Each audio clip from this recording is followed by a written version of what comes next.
Assalamualaikum warahmatullahi wabarakatuh.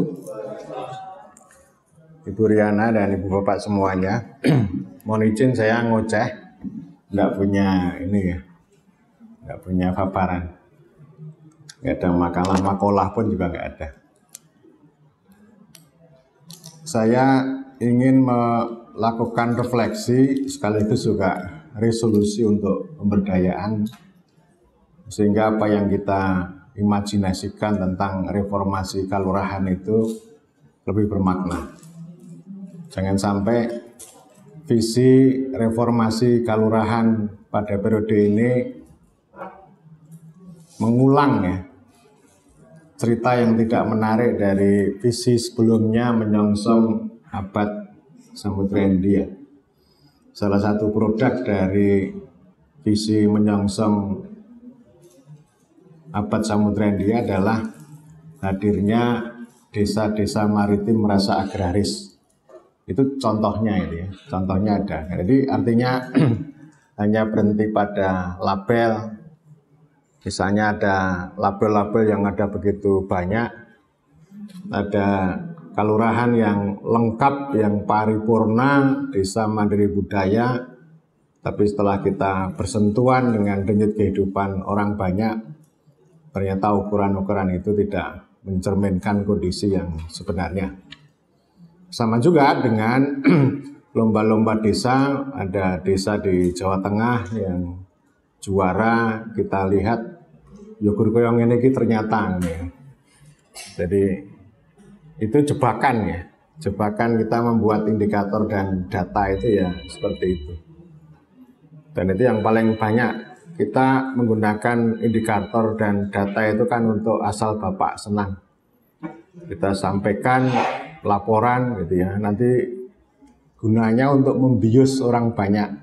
Ini loh angkanya begini nih. Tapi kalau kita ngomong tentang kemiskinan di DIY ini kan ceritanya kan luar biasa ya. Reformasi birokrasi DIY juara terus. Tapi ada angka dari kemiskinan DIY miskin, paling miskin di tanah Jawa, lalu dibully oleh banyak orang. Termasuk mahasiswa saya yang dari berbagai daerah membuli DIY.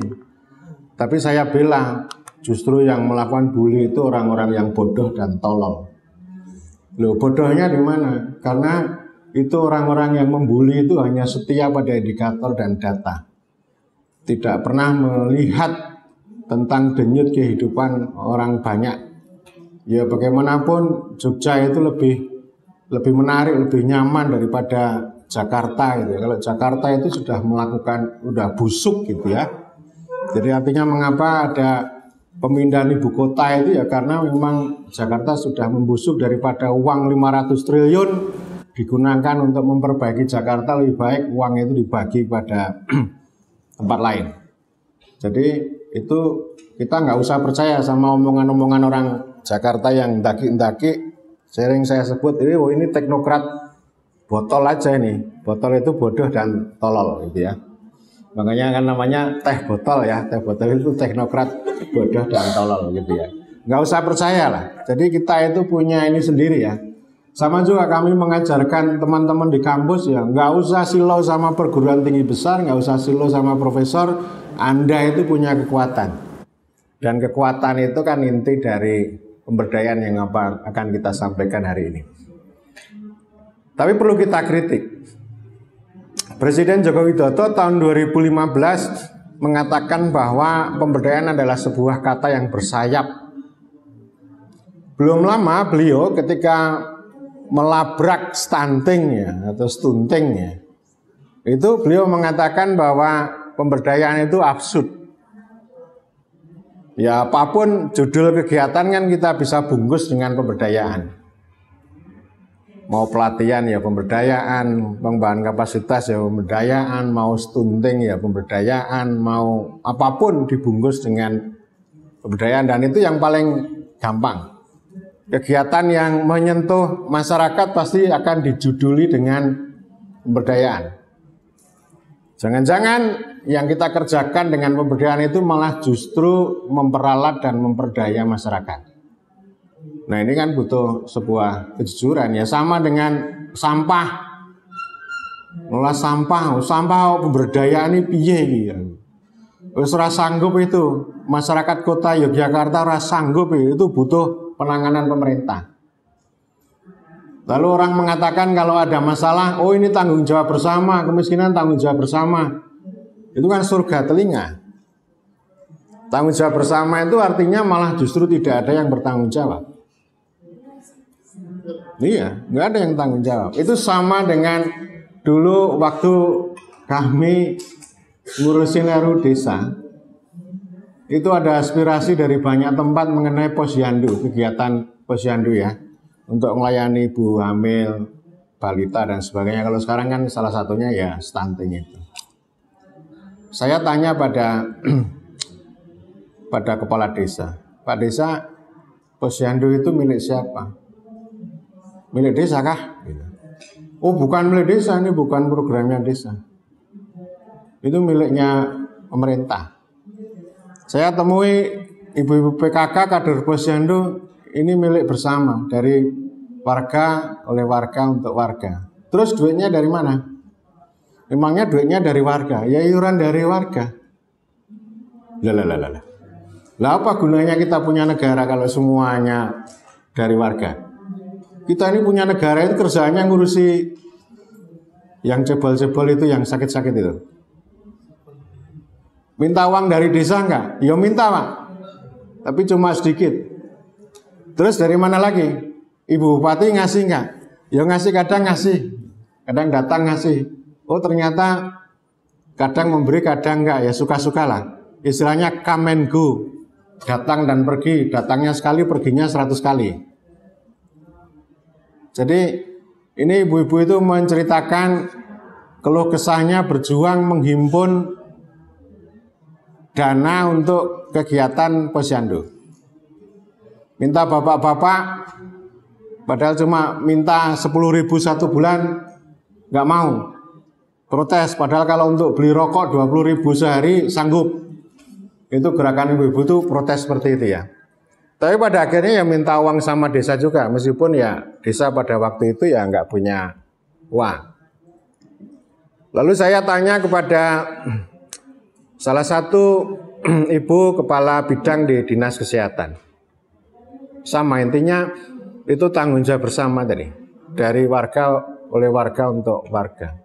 Lalu saya katakan, saya ibu, kalau tanggung jawab bersama itu artinya malah tidak ada yang tanggung jawab.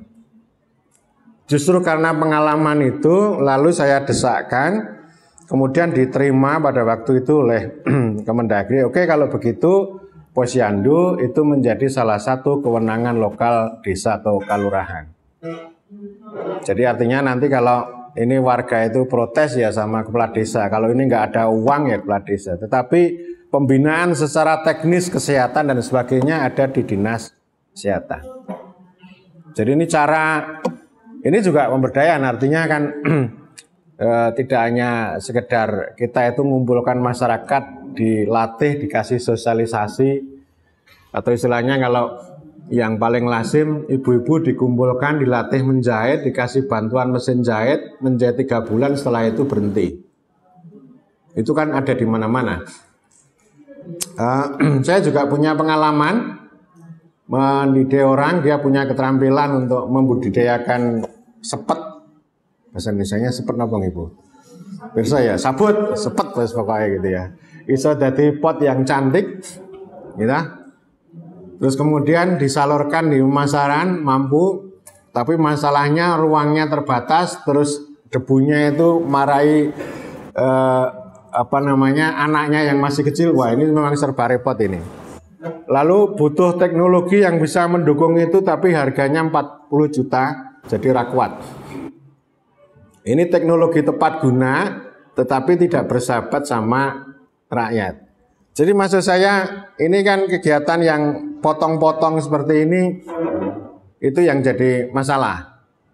Dan yang mau saya katakan Ibu Bapak, yang bersayap dan absurd itu memang karena asal-usulnya yang kurang duduk dengan baik. Pemberdayaan itu adalah sebuah konsep yang latah dan sekaligus juga salah kaprah. Jadi hari ini itu kita menjalankan salah kaprah itu. Konsep pemberdayaan itu lahir pada tahun 90-an. Ada 2 buku yang pada waktu itu sebagai perintis, buku yang ditulis oleh Profesor Ginanjar Kartasasmita. Jadi beliau seorang tentara pengen jadi profesor, doktor profesor di UGM, lalu diuji Anda harus menulis 2 buah buku. Salah satu bukunya adalah pemberdayaan. Nah setelah itu ada orang-orang CSIS menulis pemberdayaan. Itu 2 buku perintis di Indonesia. Jangan-jangan ya mereka itulah yang menghadirkan kosakata pemberdayaan. Lalu Kemendagri yang merintis. Kalau dulu pembangunan masyarakat desa lalu berubah menjadi Direktorat Jenderal Pemberdayaan Masyarakat, dan awalnya desa lalu ditambah dan belakangan. Jadi maksud saya ini kan berawal dari konsep power empowerment. Empowerment itu konsep politik yang diterjemahkan dengan fisika, lalu menjadi pemberdayaan. Bukan pemberkuasaan, tetapi pemberdayaan. Jadi awalnya dari sana. Dan kemudian praktek yang kita jalankan, pemberdayaan itu adalah to give ability, memampukan, memberi kemampuan, atau istilahnya pengembangan kapasitas. Padahal persoalannya jangan-jangan bukan persoalan tidak mampu, tapi persoalannya mungkin tidak punya akses atau tidak punya kuasa. Karena itu sebenarnya ada banyak literatur yang tegak lurus berbicara tentang power. Intinya power dalam pengertian politik, bukan power dalam pengertian fisika. Kalau power dalam pengertian politik artinya kekuasaan, kalau power dalam pengertian fisika artinya tenaga atau daya. Kalau daya ya mampu itu. Tapi orang mampu belum tentu bisa punya kuasa. Jadi maksud saya absurdnya dimulai dari sana, tetapi ya sudahlah, pemberdayaan sudah kita pakai. Yang penting kita kasih makna lebih maju lagi, lebih dalam lagi, tidak hanya sekedar yang potong-potong. Oh, pendampingan adalah pemberdayaan, pengembangan kapasitas adalah pemberdayaan. Ini yang jadi sorotan sekarang, pendampingan. Kalau dulu ada PTO, petunjuk teknis operasional, ini sekarang juga ada petunjuk teknis. Uang pemberdayaan kok pakai petunjuk teknis gitu ya. Kan ini bukan pekerjaan teknis ini. Ini pekerjaan pemberdayaan itu pekerjaan mikir loh, mikir itu. Jadi tidak hanya pekerjaan yang teknis dipandu oleh teks. Bukan, makanya ketika pendampingan ini kita rancang, PTO nggak usah. Pendamping itu yang penting pokoknya membaca, berdiskusi dengan siapapun, kerja lapangan mesti canggih. Orang usah nganggo PTO, nek nganggo PTO engko malah jadi bodoh. Jadi artinya yang memberdayakan malah justru membodohi diri sendiri. Ini kan sama dulu ketika PNPM dilansing pada tahun 2007. Semangatnya kan begini, pemberdayaan itu bukan memberi kail, bukan memberi ikan, tapi memberi kail. Lalu saya kritik itu lansingnya di RRI Jalan Wijayan itu. Lah kok memberi kail? Memangnya masyarakat isin duwe kolam. Kolame ono ora? Nek kolame ora ono njuk pancinge nggo mancing apa? Nggo mancing jemurane tanggane ya. Gitu lah, atau mancing ini. Jadi ini yang mau saya katakan, yang paling penting di sini, bahwa pemberdayaan yang mau kita bicarakan ini nomor 1 adalah soal aset dan akses. Akses dan akses ya. Itu yang paling utama dulu. Dan nanti ujungnya ya ekonomi sebenarnya. Budaya itu bisa kita katakan sebagai aset. Tapi bagaimana budaya itu juga bisa memberikan sumbangan kemakmuran. Mulai budaya terus dana isi nggo biayai wayang terus ya entek duite. Ora produktif jenenge. Dan itu sekarang pendekatan baru orang Bali sudah lama, jadi pintu masuknya bukan ekonomi tetapi budaya yang kemudian bisa dikapitalisasi menjadi ekonomi. Jadi ini aset dan akses. Pihak yang tidak punya aset dan tidak punya akses itu namanya rakyat jelata. Wis pokoknya rakyat jelata iki ya wis cara-carane ya petani, orang duwe sawah, orang duwe cangkul. Fakir miskin ya termasuk di situ.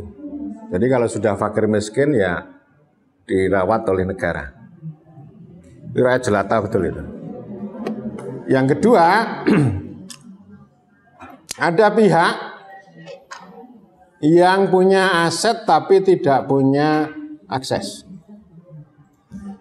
Kuwi sing jenenge ya kalurahan ini atau masyarakat ya. Masyarakat ya, meskipun definisi masyarakat juga sangat beragam. Tetapi kalurahan itu juga sebagai masyarakat hukum. Bahkan termasuk masyarakat hukum sing jenenge Sleman atau Kabupaten Kulon Progo dan sebagainya itu juga masyarakat ya, masyarakat hukum maksudnya. Duwe aset ning ora duwe akses. Asetnya apa? Ya misalnya punya tanah luas itu kan aset. Ning aset iki ora dadi modal. Tidak punya akses terhadap modal. Itu yang mau saya katakan Ibu Bapak, orang yang punya tanah luas disebut orang kaya lama, orang yang punya uang banyak namanya orang kaya baru. Jadi itu biasanya yang punya aset banyak itu akan kalah dengan orang yang punya uang, yang punya modal. Nah, pemberdayaan itu tantangannya adalah terutama aset itu. Aset itu ya wis ana teori ini macam-macam lah. Budaya ya aset, tapi yang paling penting ya aset tanah wis sing ketok melok-melok itu. Kalau potensi itu ibarat buah mangga di belantara hutan itu namanya potensi. Jadi krungu ning ora ketok. Ning kono jarene ana pelem apik banget, ning adoh banget arep njupuk ya rasa-rasen. Iki jenenge potensi. Kalau aset itu ya barang di depan mata. Kalau properti ya barang milik ya. Properti itu barang milik ana sertifikatnya jenenge ini ya. Nah, kalau modal itu ya wujudnya ya uang. Jadi uang itu paling luas. Mau digunakan untuk apapun bisa. Ibu Bapak, tantangannya kalau kita ngomong kalurahan dan nanti kita ngomong pemberdayaan masyarakat kan tidak hanya ngomong tentang keluarga. Nanti itu ada yang nangani sendiri itu. Yang dinas ini kan ngurusi keluarga ini. Jadi kalau keluarga ditangani ya saya kira bisa terintegrasi sehingga orang perlu proyek stunting meneh. Program keluarga harapan itu bisa diperdalam untuk mengatasi masalah-masalah keluarga. Ojo dipotong-potong meneh, iki ono PKH, ono stunting, ono bina keluarga sejahtera apa meneh, macam-macam itu. Dan kuwi biasane ya ora dadi kok. Keluarga itu penting untuk ditangani ya. Ya nggak apa-apa, program kalau zaman dulu kan program pembinaan keluarga apa namanya dulu, NKKBS atau apa dulu ya. Nah itu saya kira keluarga itu bisa menjadi pintu masuk. Kita dulu diajarkan 4 sehat 5 sempurna ya, sekarang sudah nggak ada lagi. 4 sehat 5 sempurna itu dicukupi ya mesti bocah dadi sehat toh. Berarti urasan datang nganggo kalimat stunting itu loh. Aneh-aneh itu, stunting itu nanti kan ribut dengan pengukuran. Ukurannya, indikatornya ngono kuwi lho.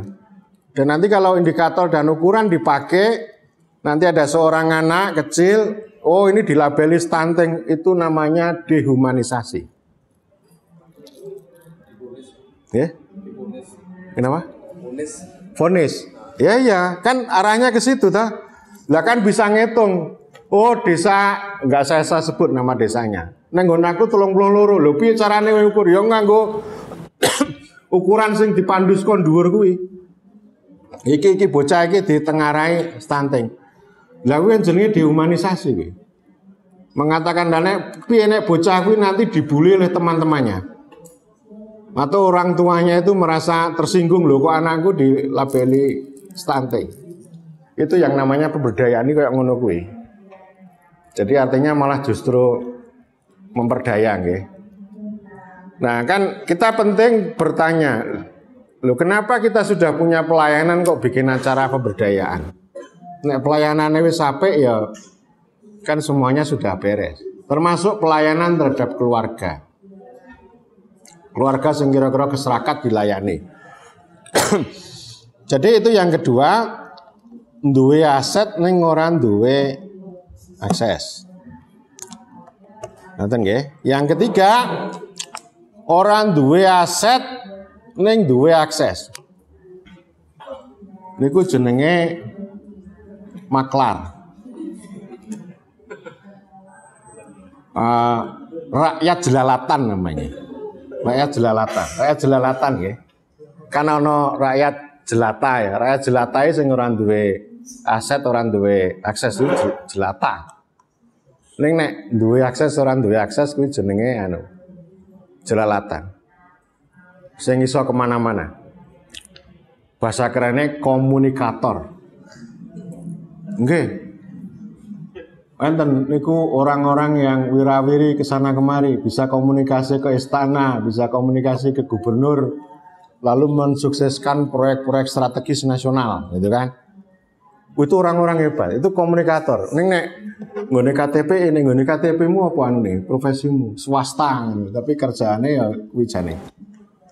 Itu ada banyak, ono maklar jabatan ya ono banyak di Republik ini maklar politik banyak. Kuwi orang duwe apa-apa jane. Ning keberanian untuk berkomunikasi itu yang kita acungi jempol. Banyak itu ya. Ada teman-teman saya yang ya modalnya modal cangkem wae. Karo jaringan orang rene. Punya social capital. Iso nangani wadah sing ribut kayak gini. Nah, itu ya profesi dan itu saya didikkan juga sama anak-anak. Iki lho nek kowe rasa dadi ASN dadi ya maklar proyek.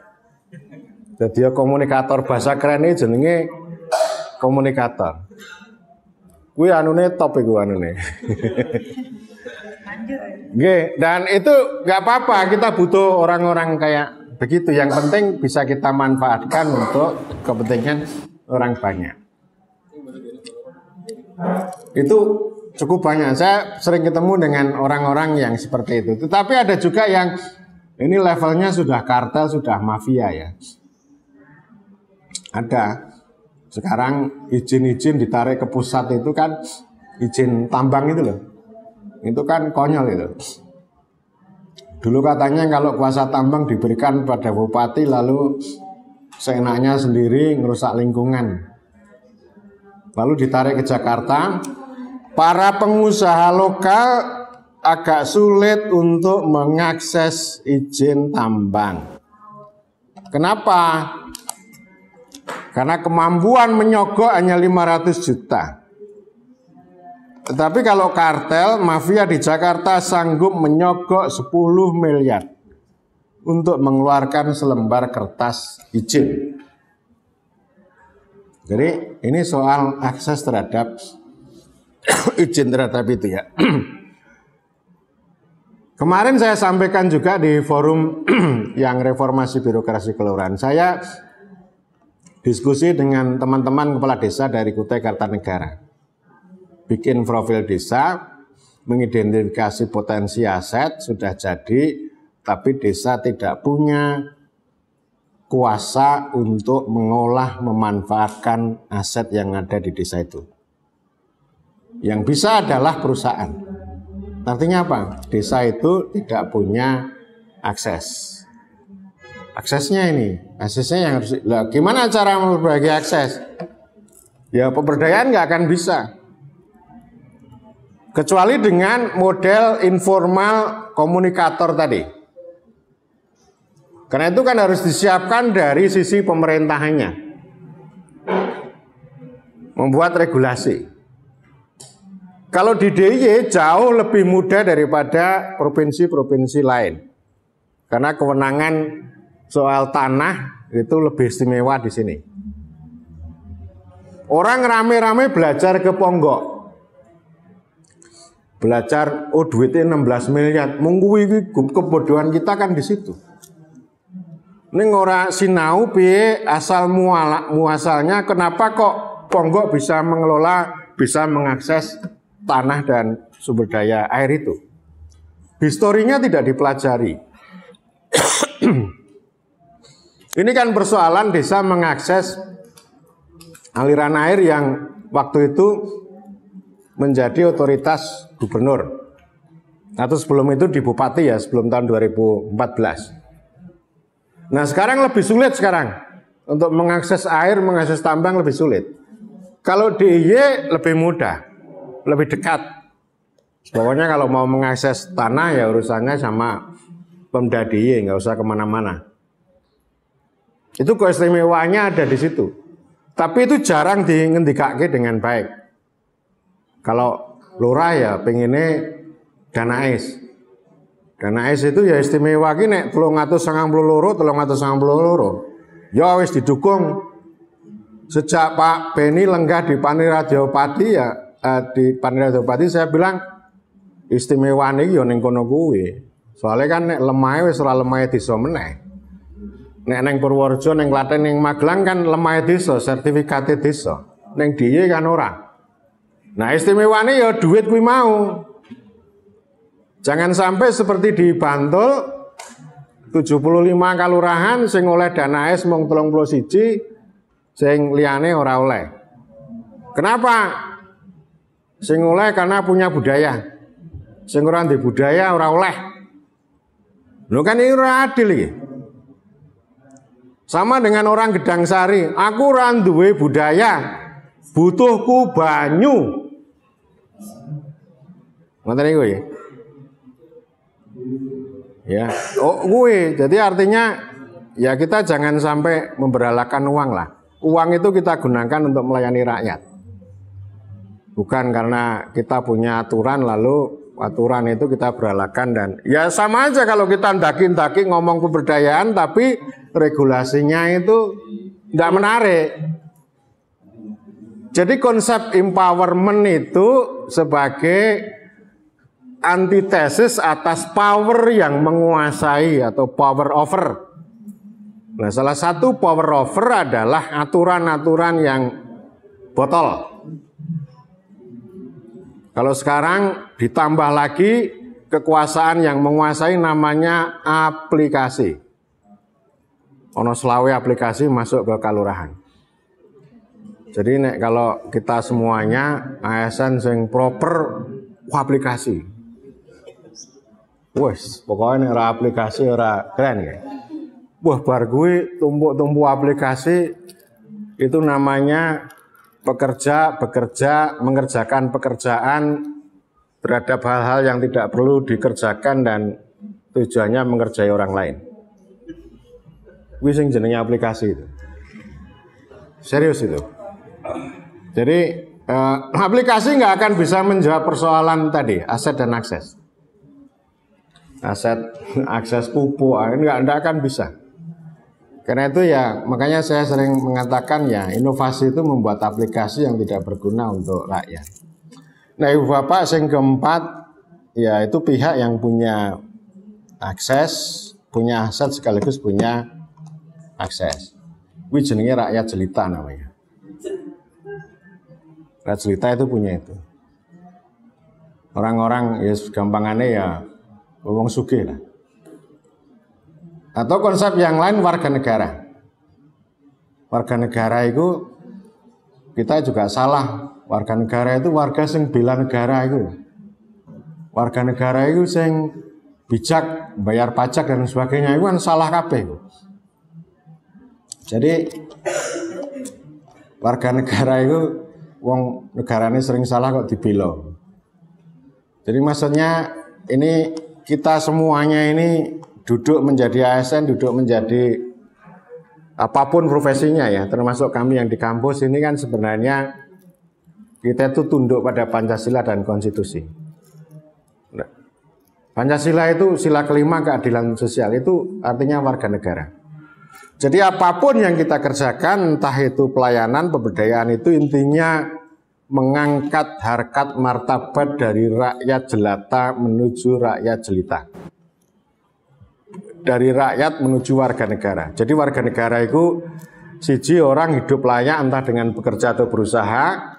Yang kedua itu bisa mengakses layanan publik dengan baik. Yang ketiga taat hukum. Yang keempat bayar pajak. Kuwi jenenge warga negara. Ning nek ana warga negara sing ora iso mengakses layanan publik, kuwi mung KTP tok. Hanya formalitas. Nah, tugas kita di situ artinya apapun yang kita kerjakan dan itu mengarah ke sana. Pelayanan itu nomor satu saya kira. Jadi pemberdayaan itu membantu ketika pelayanan itu tidak bisa diakses oleh orang banyak.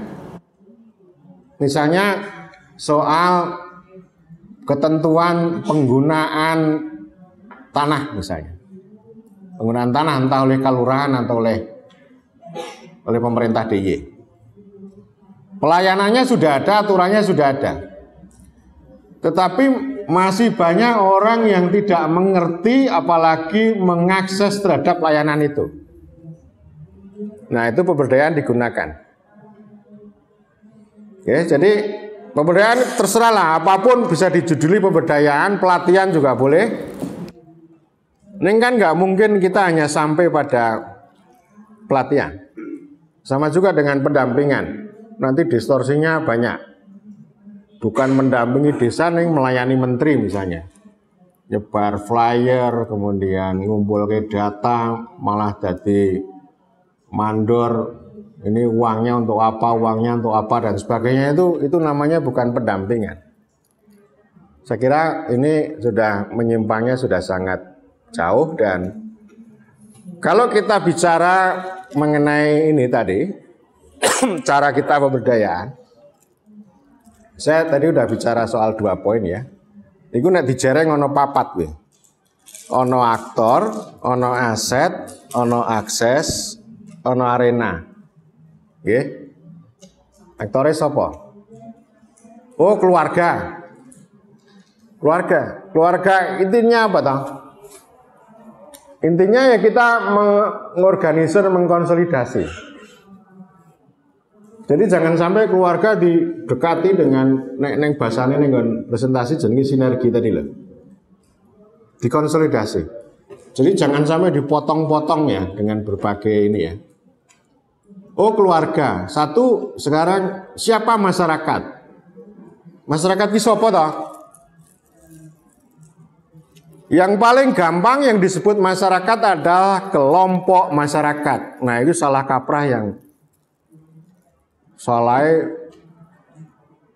tebal banget. Bikin kelompok. Kelompok ini macam-macam. Kalau kelompok ini sifatnya melayani, mesti mangkrak. Misalnya kelompok yang dibuat oleh Pamsimas melayani, mangkrak kelompok ini.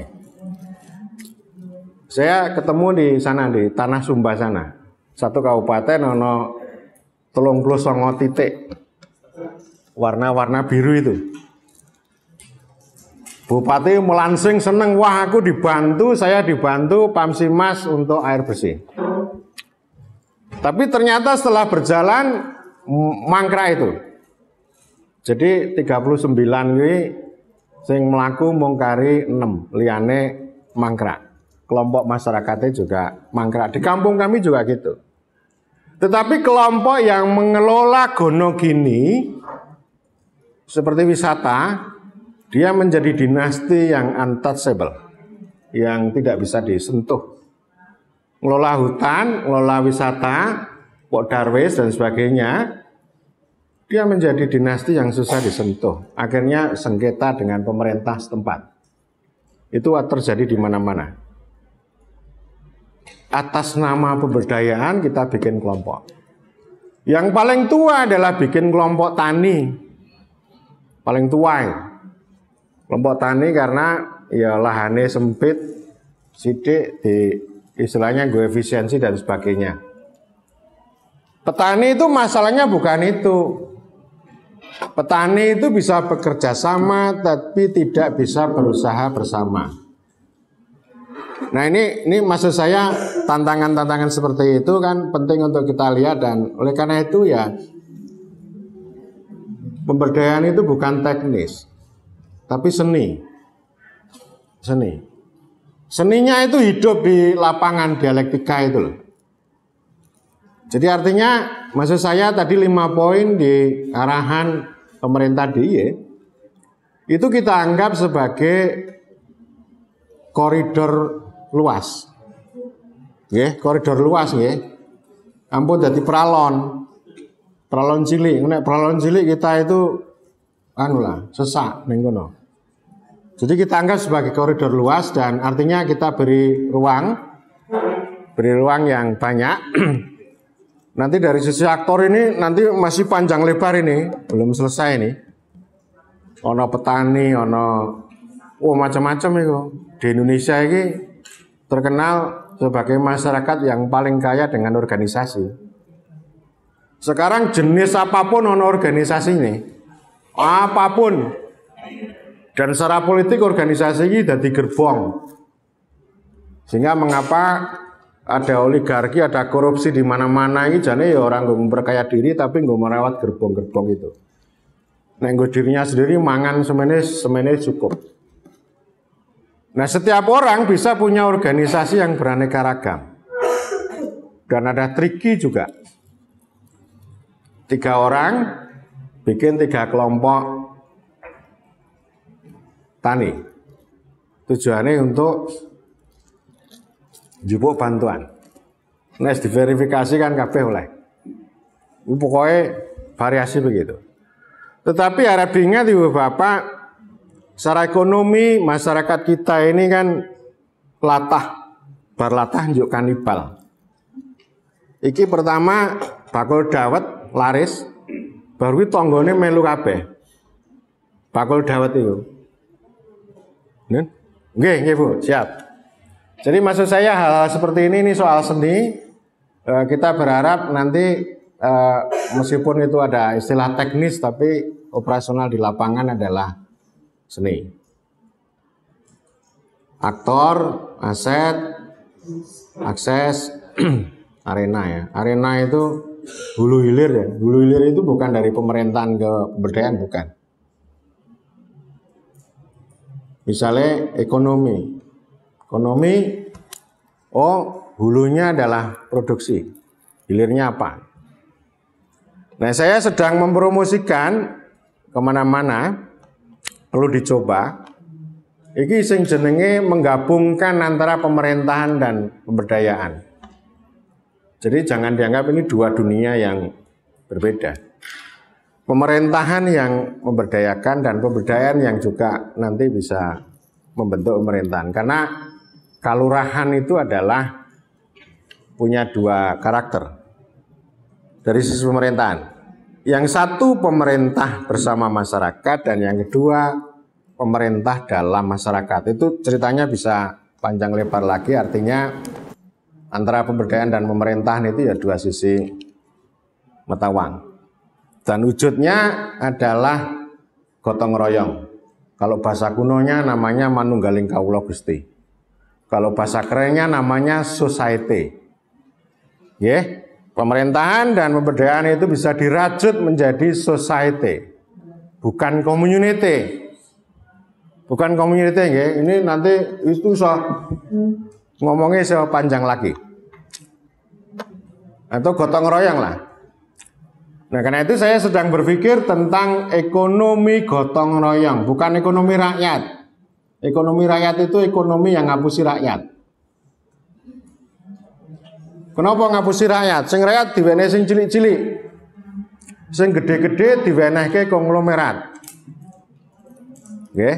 Pokoke sing kapitalisme rakyat itu ora usah nyentuh kapitalisme, enggak usah. Cukup diwenehi kur 5 juta wae. Nah, arep butuh sing 300 ya kowe kudu duwe agunan. Ngoten.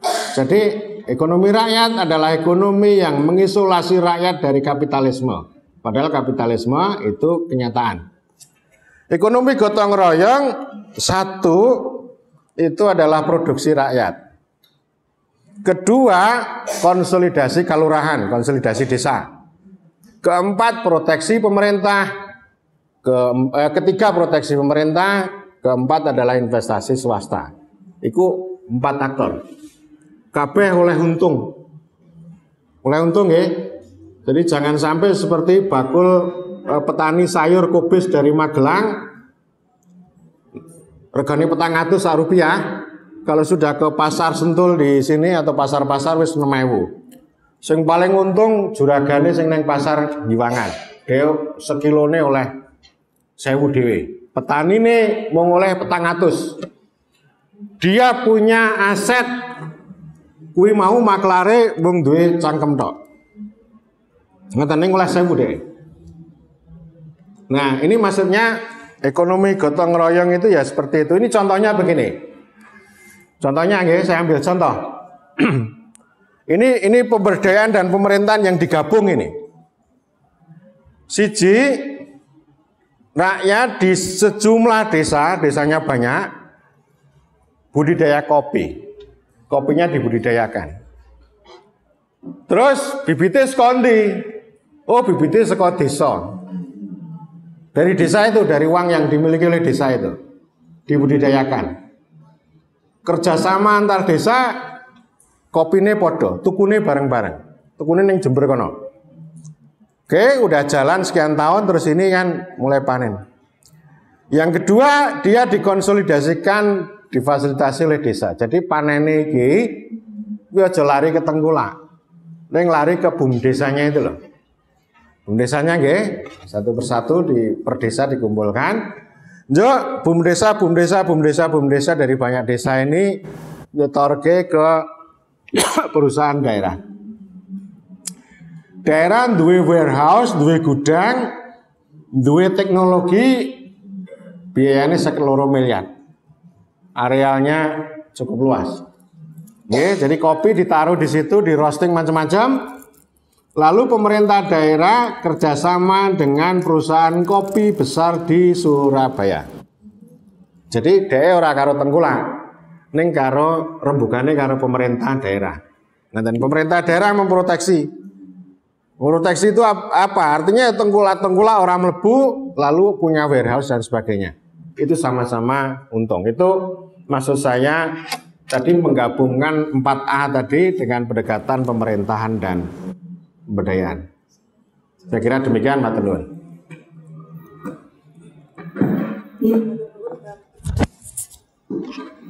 Ini matur nuwun Bapak Sutono Eko yang tadi sudah memaparkan bagaimana kita refleksi dan